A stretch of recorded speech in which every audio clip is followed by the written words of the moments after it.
Hello, everybody. Welcome to the Mindset of Champions podcast. Today, I have a special guest, a professional, or I should say, former professional rugby player, and right now, one-to-one coach for professional athletes who are about to end their sports career and transition into life after sports. Sam Smith. Sam, thank you for being here. Welcome to my show. No, thank you very much for having me. I've been looking forward to it since you kind of got in touch a couple of weeks ago. Fantastic. Well, I'm glad we finally made it. So Sam, can you tell us about your sports career a bit more so people get to know you and they will learn about what you've been doing and what your successes are? Yeah, so I started playing rugby when I was 13.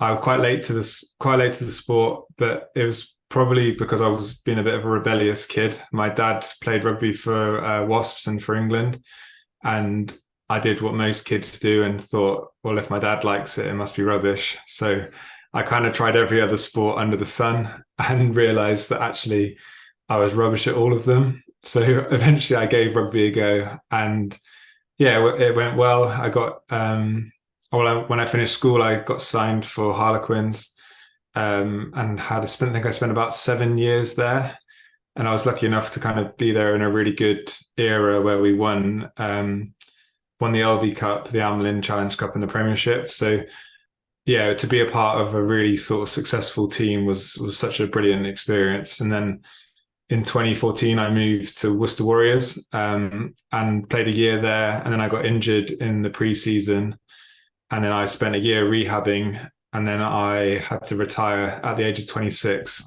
which was obviously really rubbish and Yeah, well, not, it's quite yeah, early, yes. yeah, it wasn't part of my big life plan, let's put it that way. Well, so it was definitely something that came suddenly, something that you didn't expect. And it's difficult.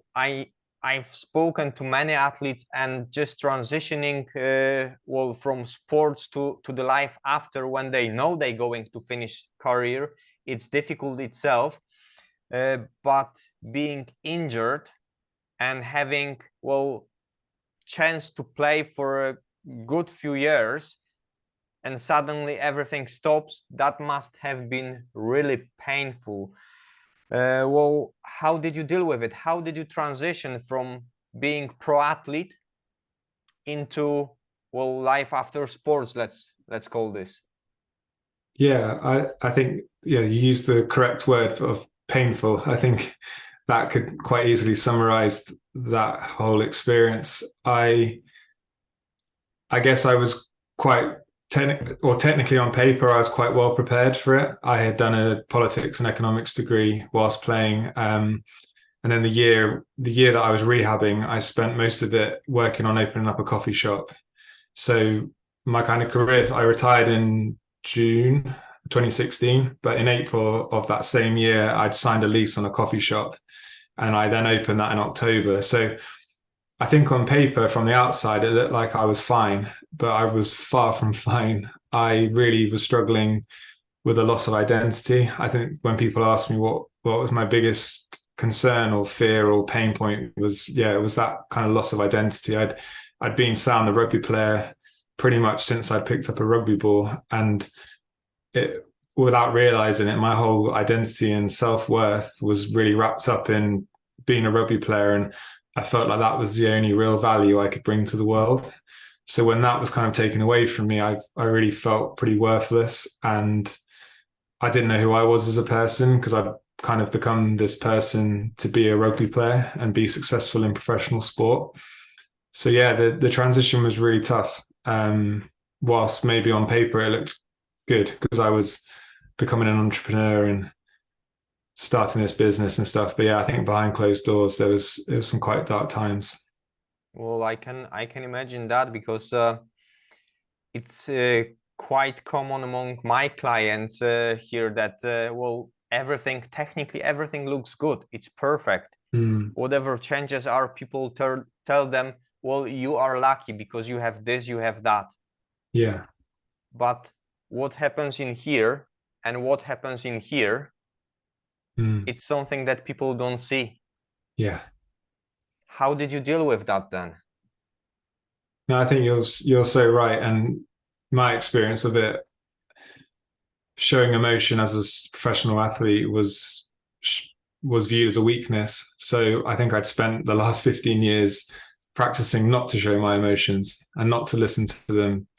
And it was all about being tough and brave and alpha male, which is really not me.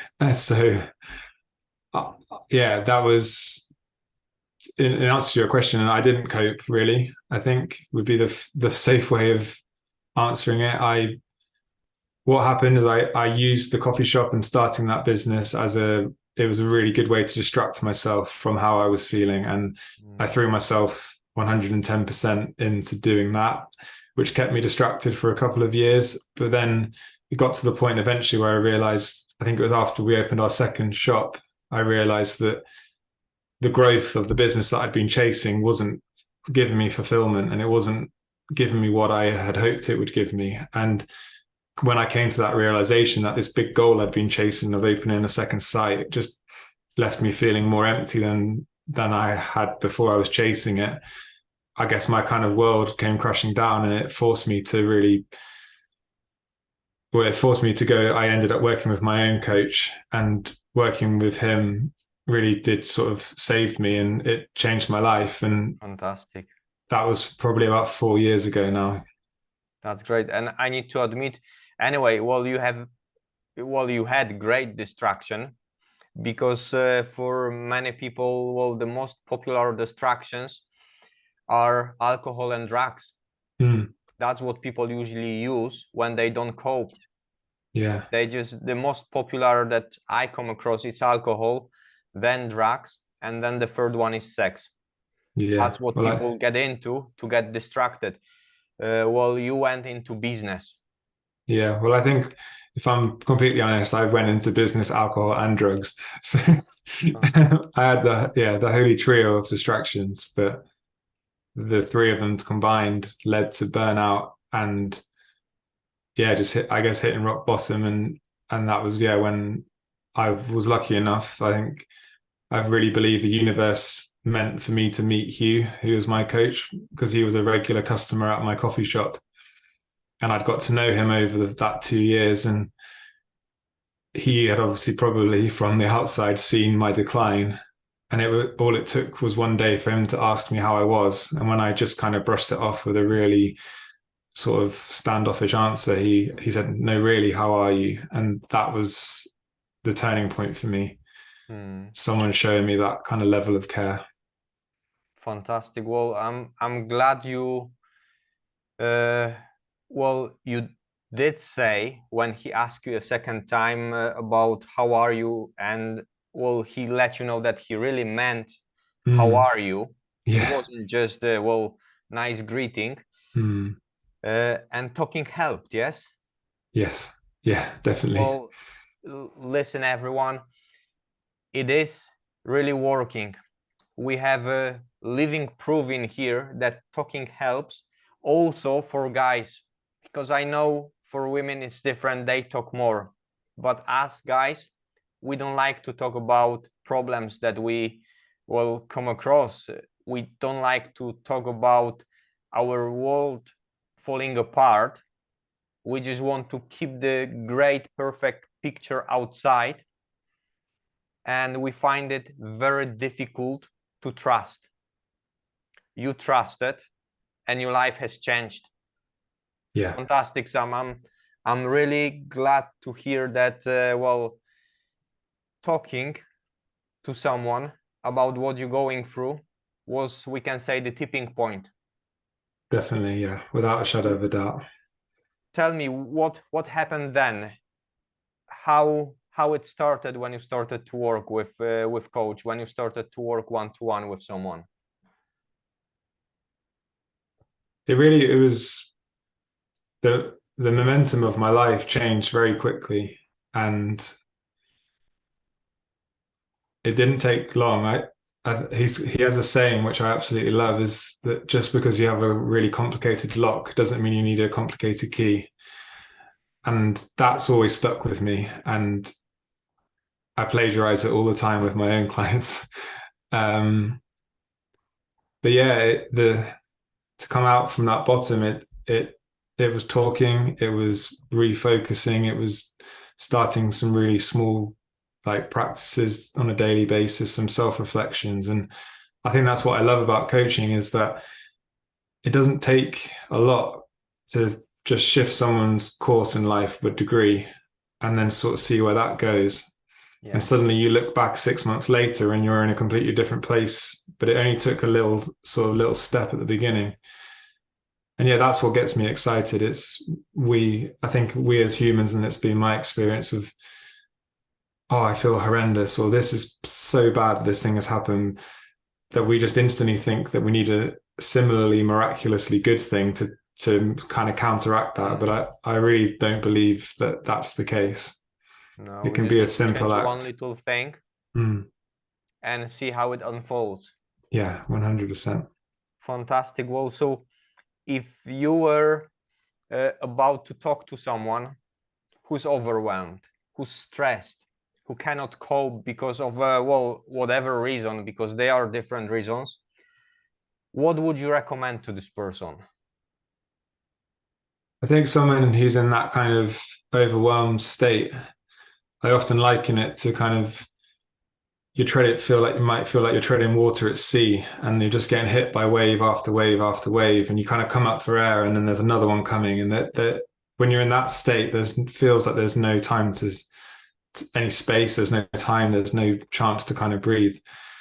I think again, like that kind of being in that kind of place doesn't require anything big. It just requires finding some quiet moments at different times in the day, or speaking to someone to kind of share the burden. It's really little things, and it's not like you need to go and do 6 yoga sessions a week and that's going to fix everything, or you need to start meditating for half an hour a day.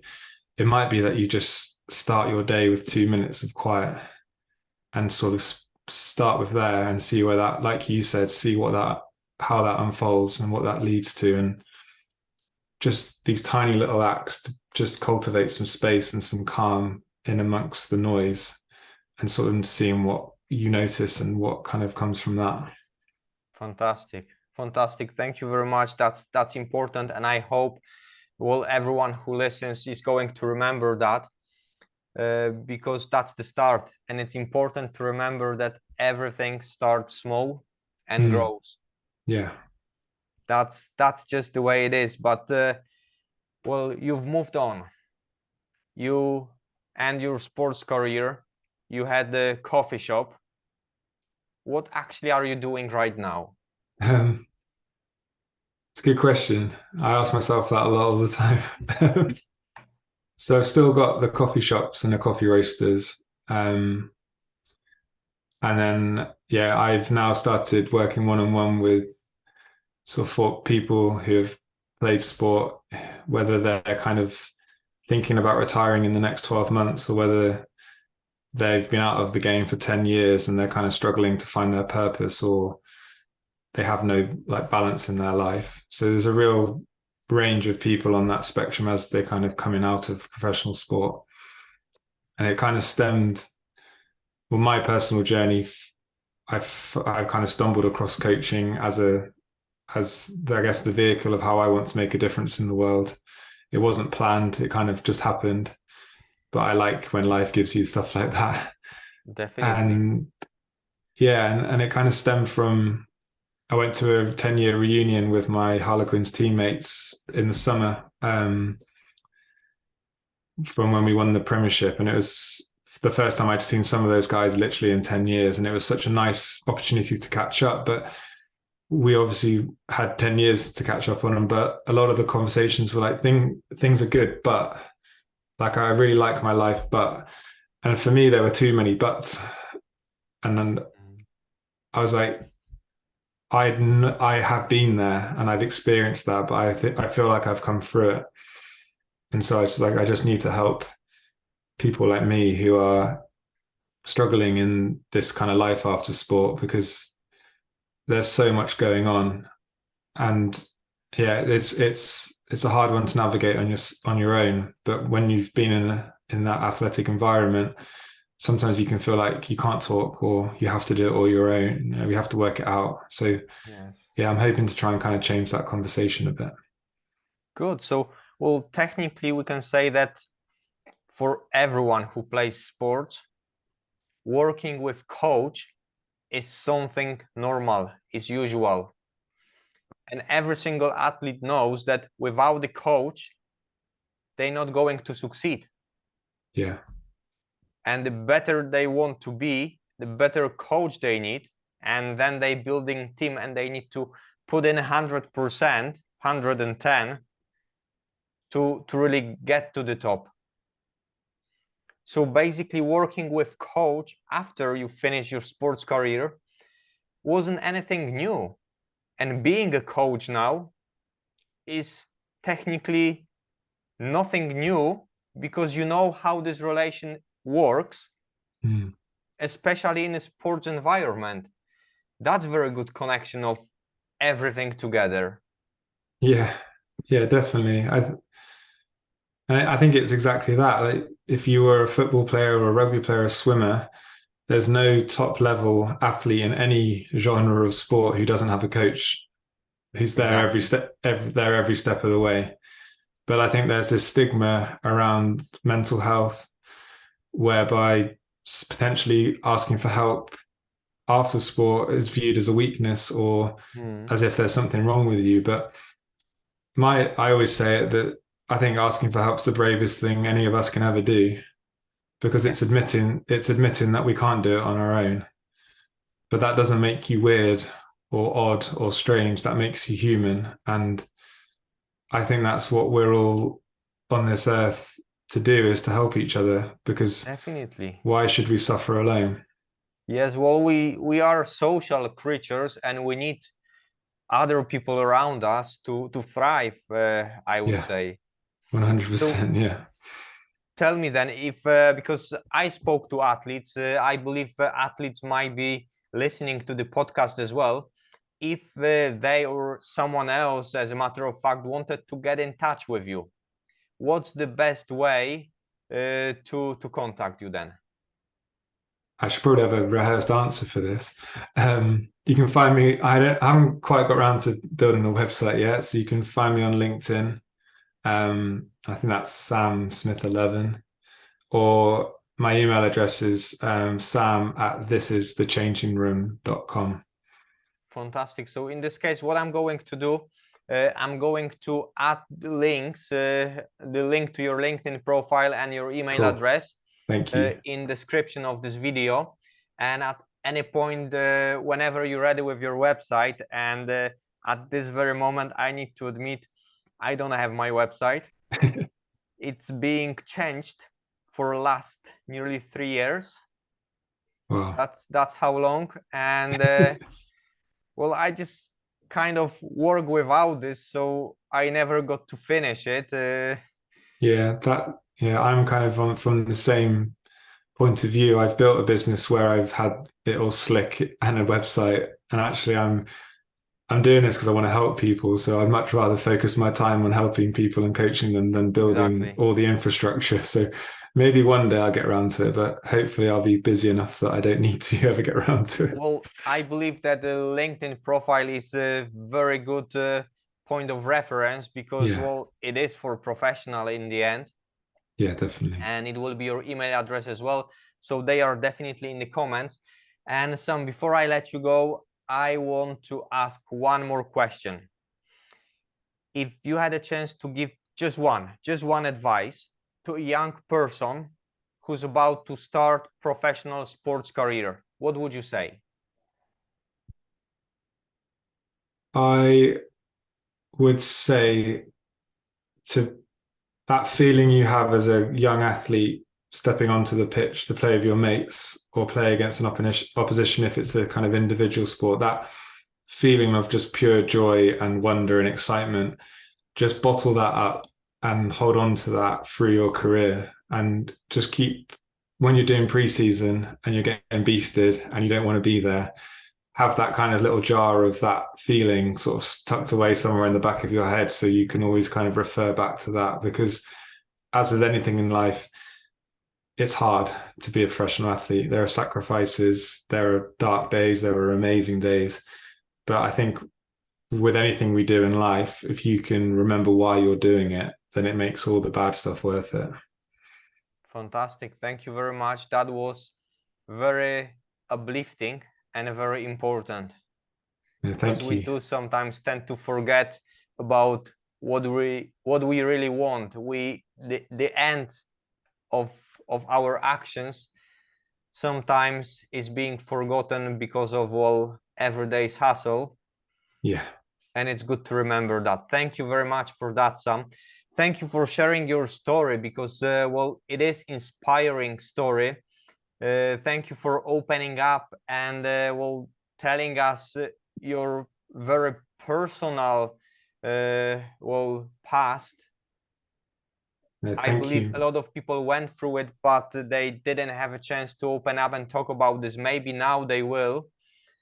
Well, and once again, thank you for being on my show. I do appreciate it. And well, I hope I'm gonna have a chance to meet you again and share another story or some good pieces of advice Yeah. with my listeners. Thank you very much, Sam. No, thank you, Michael. Thanks for having me on. Cheers. Thank you. Bye. Bye.